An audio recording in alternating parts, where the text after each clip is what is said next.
श्री राधे कृष्ण। आइए श्रवण करते हैं पुरुषोत्तम मास महात्म्य के 25वें अध्याय को।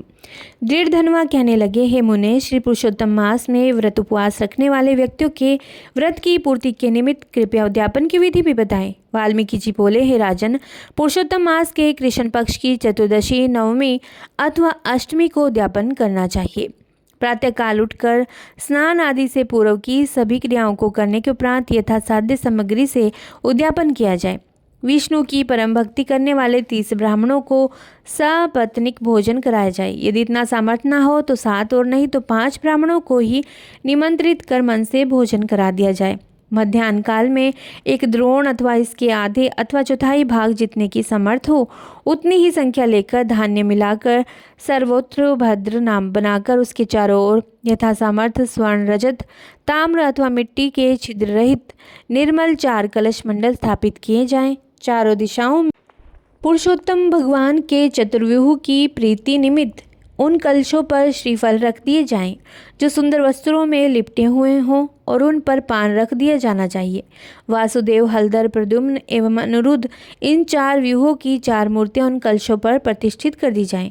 पुरुषोत्तम के व्रत के प्रारंभ में स्थापित की हुई शिरादे रहित पुरुषोत्तम देव की मूर्ति को कलश के साथ लाकर सबके मध्य मंडप में प्रतिष्ठित कर दें। पूजन के निमित्त किसी वेद वेदांग में पारंगत वैष्णव आचार्य ब्राह्मण को ही लेना चाहिए। जब निमित्त 4 ब्राह्मणों को 2-2 वस्त्र एवं मुद्रिका दी जानी चाहिए। वस्त्र आभूषणों से आचार्य को अलंकृत करके हृदय में प्रसन्न होकर शरीर की शुद्धि के लिए प्रायश्चित करें। उसके बाद पत्नी सहित पहले कही हुई विधि से पूजा करें। चारों ब्राह्मण चारों व्यूहों का जप करने बैठ जाएं। चारों दिशाओं में 4 अखंड दीपक प्रज्वलित कर दिए जाएं और नारियल से अर्घदान करने के उपरांत अपनी दोनों जंघाओं का पृथ्वी से स्पर्श कर दोनों हाथों की अंजलि में रीति के अनुसार फल फूल लेकर तथा पंचरत्न ले और सपत्नीक भक्ति, श्रद्धा एवं मुद्रित मन से श्री हरि भगवान का स्मरण कर अर्घ आदि 16 उपचार से पूजा करें। कौस्तुभ मणि से दीप्तमान वक्ष स्थल वाले श्री पुरुषोत्तम भगवान का ध्यान करके आरती का साष्टांग प्रणाम करें। श्री वत्स से चिन्हित श्री हरि भगवान की वंदना दंडवत करके ब्रह्मा रूप ब्राह्मणों को स्वर्ण के साथ पूर्ण पात्र देकर आचार्य को सा आनंद यथेष्ट दक्षिणा दें। भक्तिपूर्वक स्त्री सहित आचार्य को वस्त्राभूषण से प्रसन्न करके ऋतविजों को भी दक्षिणा अर्पित करें। दूध देने वाली सीधी गाय को बच्चे सहित अन्य आभूषणों से सुसज्जित कर, जिसकी तांबे से मड़ी पीठ और सोने से मड़ी सींग तथा चांदी से मड़े खुर हो, ऐसी गाय को दान करें। घी और तिल के पात्रों का दान करें। महेश तथा गौरी की प्रसन्नता के निमित्त स्त्री पुरुषों को पहनने योग्य वस्त्रों का दान करें। जूते तथा 8 प्रकार के पद दान करें। यदि सामर्थ्य हो तो वैष्णव ब्राह्मण को श्रीमद् भागवत ग्रंथ की प्रति आयु तो चलायमान है ऐसा विचार करके दान करें। श्रीमद् भागवत साक्षात भगवान का अद्भुत रूप है। जो व्यक्ति इसे दान करता है वह अपने कोटि कुलों का उद्धार करके योगी जनों को दुर्लभ गोलोक में पुष्पक विमान पर चढ़कर वास करता है तथा अप्सराएं उसकी सेवा करती हैं। सहस्र कन्याओं के दान, 100 अश्वमेघ यज्ञ, कृषि योग्य भूमि एवं तुला दान करना भी श्रीमद् भागवत के ग्रंथ के दान की 16वीं कला की समानता नहीं रखते। इसी से जहाँ तक संभव हो सके स्वर्ण सिंहासन पर वस्त्राभूषणों से सुसज्जित करके उन हाथों में लड्डू देने चाहिए। उनकी पत्नियों को विधानपूर्वक वस्त्राभूषण से अलंकृत कर उन्हें बांस की टोकरी दें और द्वार तक ब्राह्मणों के साथ जाकर मंत्रहीनम क्रियाहीनम ऐसे मंत्र का उच्चारण करते हुए पुरुषोत्तम से क्षमा मांगे। यश स्मृत्येति मंत्र से जनार्दन भगवान को नमस्कार कर विधि पूर्वक संपूर्ण कार्य समाप्त कर आनंदित होएं। सबको समान भाव से प्रसाद वितरित कर असत्य न बोलने की प्रतिज्ञा करते हुए सपरिवार भोजन करें। पूर्णिमा को रात्रि जागरण और स्वर्ण के बने राधा कृष्ण की पूजा कर अंत में पत्नी सहित व्रती पुरुष भगवान पुरुषोत्तम को राधिका सहित नमस्कार करे। व्रत के करने से जो जन्म जन्म की क्लेश, विपत्ति और दारिद्र्य का नाश होता है, इस व्रत के करने वालों की कामनाएं पूर्ण होती हैं और वे विमान में बैठकर बैकुंठ लोक को जाते हैं। जय श्री कृष्ण, जय श्री राधे। यह बृहद नारद पुराण में लिखित पुरुषोत्तम मास महात्म्य का 25वां अध्याय संपन्न हुआ। आइए अब श्रवण करते हैं पुरुषोत्तम मास महात्म्य का 26वां अध्याय। वाल्मीकि जी कहते हैं, सब प्रकार के पापों का नाश करने के लिए और विष्णु भगवान की प्रसन्नता के निमित्त विधि पूर्वक नियम को ग्रहण करने के पश्चात उसे छोड़ने की विधि बतलाता हूँ। हे राजन, अयची व्रत में भोजन के लिए प्रथम ब्राह्मण को भोजन कराएं और अमावस में भोजन करने वाला पुरुष दक्षिणा सहित गऊ का दान करे। आंवलों से स्नान करने वाला पुरुष दही का दान करे। फलों के नियम वाला फलों का दान करे। तेल के साथ घृत का दान करें और घृत के स्थान पर दूध दें। धान्य के नियम में गेहूं और चावल दान करें। पृथ्वी पर सोने वाला गद्दा तक या विद्वान ब्राह्मण को दान करें। व्रत की पूर्णता के निमित्त यथाशक्ति 2.5 सेर वजन की कांसे की परात अथवा थाली का दान करें। उसमें मालपुए अथवा उनके बनाने के योग्य कच्ची सामग्री एवं ऋतु के अनुसार फल रखकर पुरुषोत्तम भगवान की प्रीति के निमित्त दान करें। इसके उपरांत सभी निमंत्रित ब्राह्मणों को स्त्रियों सहित श्री पुरुषोत्तम भगवान के सन्निधान संकल्प करें और प्रार्थना करें, हे श्री कृष्ण, हे प्रभु, इस लोक की तथा परलोक की मेरी समस्त इच्छाओं की पूर्ति करो। फिर आमंत्रित ब्राह्मणों के चरण भक्तिपूर्वक धोकर उनको भगवान का ही रूप मानकर उन्हें मुदित मन से भोजन कराएं। व्रत रखने वाला व्यक्ति विधि पूर्वक भोजन के संकल्प से द्रव्य, केला, आम एवं अन्य प्रकार के फलों तथा घृत से बने मालपुए, पकवान, सुस्वादु उड़द के बड़े, खांड से बके और घृत से बने घेवर, फैनी, खरबूजे, ककड़ी का साग, अदरक, नींबू के रस से युक्त अन्य साग और पके हुए आम, इस तरह 6 रसों से संपन्न 4 प्रकार के भोजनों को जो गो घृत से महक रहा हो, विनम्रता एवं श्रद्धा से ब्राह्मणों को भोजन करा के पान एवं दक्षिणा दे। कत्था, चूना, सुपारी, इलायची, लौंग, कस्तूरी, जवित्री आदि से संयुक्त पान जो भगवान को अति प्रिय है, आदर सहित दे। अर्धांगिनी सहित उन ब्राह्मणों को संतुष्ट करके नियम में सबको समान भाव से सुखदायी रजाई, बिस्तर आदि का दान भी करे। मौनी रहने वाला व्यक्ति स्वर्ण सहित 1 घंटा तथा तिल दान कर ब्राह्मण दंपति को उत्तम भोजन कराए। बाल नाखून न बनवाने का नियम रखने वाला व्यक्ति दर्पण और जूता छोड़ने वाला जूतों का दान करे। नमक का परित्याग करने वाला, यानी कि जिसने नमक छोड़ा हो, विविध प्रकार के रस वाले पदार्थ दान करें। दीपक दान करने वाला पात्र सहित दीपक का दान करें। अधिक मास में भक्तिपूर्वक दीप दान करने का बहुत महत्व है। नियम त्याग करते समय तांबे का घी से भरा दीपक सोने की बत्ती डालकर ब्राह्मणों को दे। फल की प्राप्ति और व्रत की संपूर्णता स्वर्ण देने से ही होती है। एकांत में वास करने का नियम रखने वाला व्यक्ति 8 कुंभ घड़े का दान करे। वस्त्रों के साथ स्वर्ण भी उन कुंभों पर रखा होना चाहिए। मास के अंत में 30 लड्डू, छतरी तथा जूते भी दान करने चाहिए। यदि इन सभी वस्तुओं का दान करने की सामर्थ्य ना हो तो यथाशक्ति 1 बैल इस प्रकार का दान करें जो भार वहन करने के योग्य हो। एक अन्न से बढ़कर कोई भी बड़ी वस्तु और पवित्र नहीं है। अन्न ही सर्वगुण संपन्न है। एक अन्न से ही मुनि एवं सिद्ध व्यक्ति परम निर्वाण गति को प्राप्त करते हैं। अधिक मास में जो व्यक्ति केवल रात्रि में ही भोजन करता है वह राजा होता है। दिन के प्रातः काल में देवता, मध्याह्न काल में मुनिजन, अपराह्न काल में पितरगण एवं सायकाल में आत्मा का भोजन होता है। जो मनुष्य सब काल बिताकर भोजन करते हैं, हे राजन, उनके ब्रह्म हत्यादिक सभी पापों का शमन होता है। इसी से रात्रि में भोजन करने वाले को सर्वाधिक पुण्य की प्राप्ति होती है। अधिक मास में उड़द को न खाने वाला व्यक्ति सब पापों से मुक्त हो जाता है। जो ब्राह्मण होकर कोलू चलाता हो तो हे राजन वह पापात्मा होता है और तिलों की संख्या के बराबर वर्ष तक घोर नरक में पड़ा रहता है। अधिक मास की शुक्ल पक्ष तथा कृष्ण पक्ष की एकादशी, द्वादशी के दिन उपवास रखने वाला व्यक्ति गरुड़ पर चढ़कर विष्णु लोक को प्राप्त करता है। दशमी और द्वादशी के दिन एक समय भोजन करके भगवान की प्रसन्नता के लिए भक्तिपूर्वक व्रत करने वाला स्वर्ग को प्राप्त करता है। कुशासन का त्याग किसी प्रकार ना होना चाहिए। कुशा परम पवित्र है। इससे मलमूत्र, रुधिर, श्लेष्मा आदि कभी नहीं पहुंचना चाहिए। ऐसा करने वाला नरक का कीड़ा बनता है। कुशा के बिना सभी धार्मिक क्रियाएं वृथा रहती हैं। कुशा के मूल में ब्रह्म, मध्य भाग में जनार्दन तथा अग्रभाग में शंकर का वास है।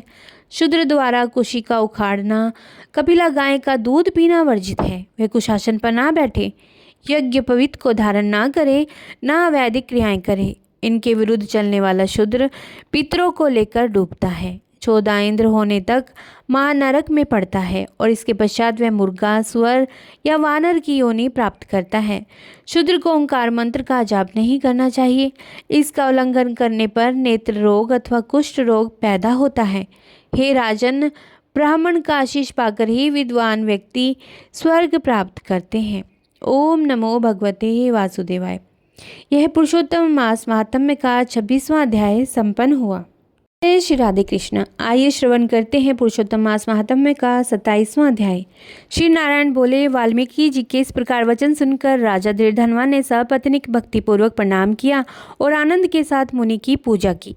पूजा को अंगीकार करके मुनि ने आशीर्वचन दिया कि राजा तुम्हारा कल्याण होगा।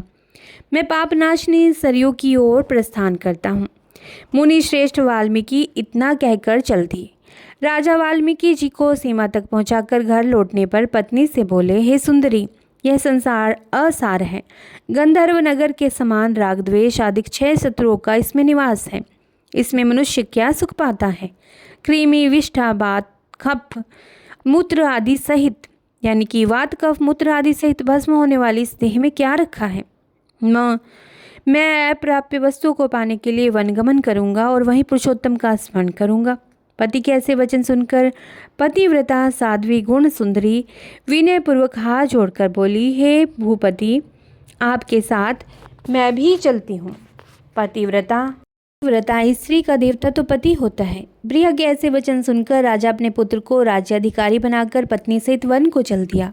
वे दोनों हिमालय के समीप गंगा तट पर जा पहुँचे।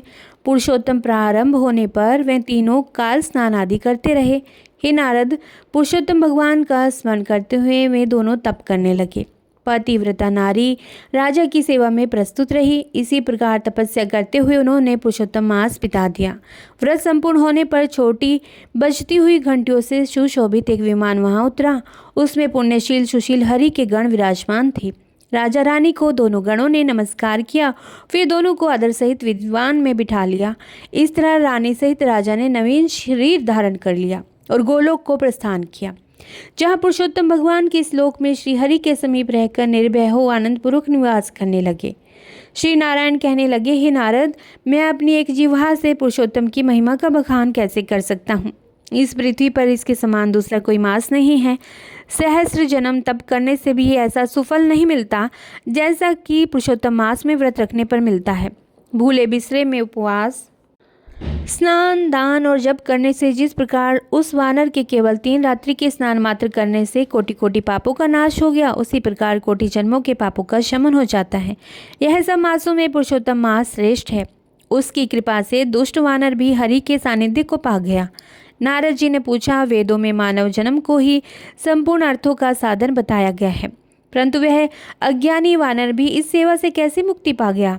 हे तपोनिधि, सर्वजनों के हितार्थ वह कथा मुझे सुना दीजिए कि वानर ने 3 रात्रि कहाँ स्नान किया और वह कौन था, कहाँ का निवासी था और उसे क्या फल मिला? श्री नारायण ने बताया कि हे नारद, केरल प्रदेश का वह एक अति लोभी ब्राह्मण था। पिता ने उसका नाम चित्रशर्मा रखा था। धन के लोभ में लिप्त रहने के कारण वह कभी भी अच्छा भोजन नहीं कर पाता था, न अच्छे वस्त्र पहना करता था। उसकी मूर्ता ने उसे न कभी हवन करने दिया, न वह पितरों की तृप्ति ही कर सका। यश के निमित्त भी उसने कभी कुछ पुण्य आदि नहीं किया। स्त्री पुत्र आदि का भी पालन उसने नहीं किया। इस तरह यह केवल अन्याय अत्याचार करके केवल धन संचय में लगा रहा। माघ में उसने तिल मात्र तक दान नहीं किया। कार्तिक में दीपदान तथा ब्राह्मणों को भोजन कराना चाहिए, वह भी उसने नहीं किया। वैशाख में धान्य का दान और अन्य मासों में भी इसी प्रकार का कोई भी दान उसने नहीं किया। सूर्य की संक्रांति, सूर्य चंद्र के ग्रहण के अवसरों पर हवन जप दान आदि जो करना चाहिए उसने वह भी कभी नहीं किया। वह सदा रोता खींचता अपनी निर्धनता का बखान करता, धन की लालसा में इधर उधर घूमता और लोगों से याचना करता कि मुझे ही नहीं इनको कुछ मिल जाए। इसी तरह वह धन की तृष्णा में रहकर बहुत ही कृशकाय हो गया, कमज़ोर हो गया। लोग उसे पास भी न खड़े होने देते, उसको दुत्कारते और धिक्कारते। वह दुखी हो करके यहाँ वहाँ घूमा करता। एक बगीचे के स्वामी माली को जब उसने रो रो कर अपना दुखड़ा सुनाया कि लोग उसका किस प्रकार निरादर करते हैं और वह नगर में नहीं जाएगा, माली उसकी दीनता भरी वाणी सुनकर दया से भर उठा। उसका वह मित्र बन गया और उसने उस बगीचे में रहने को कह दिया। वह कर्दे मालिक के ऐसे वचन सुनकर बगीचे में आनंद के साथ रहने लगा। मालिक की वह हर आज्ञा को मानता, उसके कार्यों में उसकी सहायता देता। इसी से कुछ दिनों में मालिक को उस पर दृढ़ विश्वास हो गया कि कर्दे उसका अपना व्यक्ति है और उसे किसी भी प्रकार हानि नहीं पहुंचाएगा। फिर एक दिन माली ने बगीचे को कर्दे पर छोड़कर राजमंदिर में नौकरी कर ली। वहाँ अधिक कार्य होने के कारण मालिक को बगीचे की पूरी देख रेख छोड़ देनी पड़ी। मालिक के उस बगीचे का कर्दे पूर्ण रूप से स्वामी बन बैठा। वह बगीचे के फलों को नित्य पेट भरकर खाता, बचे हुए बेच देता और प्राप्त होने वाले धन को निर्भय हो अपने पास रख लेता। बगीचे का स्वामी जब भी उससे आकर बिक्री प्राप्त होने वाले धन के विषय में पूछता तो वह असत्य बोलकर कहता, हे भैया, मैं तो नगर में भिक्षा मांगकर गुजारा करता हूँ। बगीचे के फलों की रखवाली करते करते परेशान हो गया, लेकिन पक्षी सारे फलों को खा जाते हैं। कर्दे की बात पर विश्वास करके वह माली लौट जाता। इस प्रकार फलों को खाते बेचते उस कर्दे ने 87 वर्ष बिता दिए। तब वह दुर्मति वृद्धापन में आकर अत्यंत जर्जर हो गया और अंत में एक दिन मृत्यु को प्राप्त हो गया। उसकी देह का संस्कार भी नहीं हो सका। वेदज्ञों का कहना है कि बिना भोगे हुए पाप कभी क्षीण नहीं होते। यमदूतों ने आकर उस पर मुग्धरों का प्रहार किया तो वह रुदन कर अत्यंत कष्ट पाता हुआ यमलोक के मार्ग पर चलने लगा। मार्ग में चलते चलते वह अपने कुकर्मों के लिए रोता चिल्लाता था, आहा, मुझ मूढ़ की मूढ़ता तो देखो कि मैंने देव दुर्लभ भारत भूमि में जन्म पाकर भी क्या किया। धन के लोभ में सारा जीवन यूं ही व्यर्थ गंवा दिया। मैंने कभी कोई दान नहीं किया, कभी हवन जब तो दूर की बात है, कभी मकर के सूर्य में गंगा का स्नान तक नहीं किया। पुरुषोत्तम मास के अंत के 3 उपवास भी नहीं किए। मैंने धन के लोभ में पड़कर अपनी देह को भी व्यर्थ गंवा दिया। मुझ दुष्ट बुद्धि ने सारा जीवन क्लेश में ही बिताया। इस तरह वह करुण विलाप करते हुए यम के समक्ष जा पहुंचा। उसे देखकर चित्रगुप्त अशुभ कर्मों के लेखों को देखते हुए धर्मराज से बोले, इस कर्दे ने ब्राह्मण होकर अधर्म कार्य किए हैं और लालच में कभी कोई शुभ कार्य नहीं किया, और इसके विपरीत बगीचे में रहकर इसने अनेकों कुकर्म किए हैं। बगीचे के स्वामी के साथ विश्वासघात करके उसके फलों को खाया और बिक्री कर उसका धन उसे नहीं दिया। इस तरह इसने चोरी का पाप किया है। इसने अपनी साध्वी पत्नी, पुत्र पुत्री, जामाता भाई आदि किसी को भी संतुष्ट नहीं किया। इसने लोभवश हो कभी अच्छा खाया पिया तक नहीं, अच्छे वस्त्र तक नहीं पहने। इसके 2 पाप अति जघन्य हैं। श्री नारायण बोले, हे नारद, चित्रगुप्त के ऐसे वचन सुनकर धर्मराज अत्यंत क्रोधित हुए। उन्होंने कहा कि पहले इसे सहस्र जन्म तक वानर योनि में रखो, तत्पश्चात इसे विश्वासघात करने का फल मिलेगा। ओम नमो भगवते वासुदेवाय। जय श्री कृष्ण। नारायण भगवान की कृपा दृष्टि हम सभी पर सदैव बनी रहे। यह पुरुषोत्तम मास महात्म्य का 27वां अध्याय संपन्न हुआ। यदि आप इस चैनल पर पहली बार आए हैं तो हरि का पंचांग चैनल को सब्सक्राइब जरूर कीजिए और कमेंट बॉक्स में लिखिएगा ओम नमो भगवते वासुदेवाय।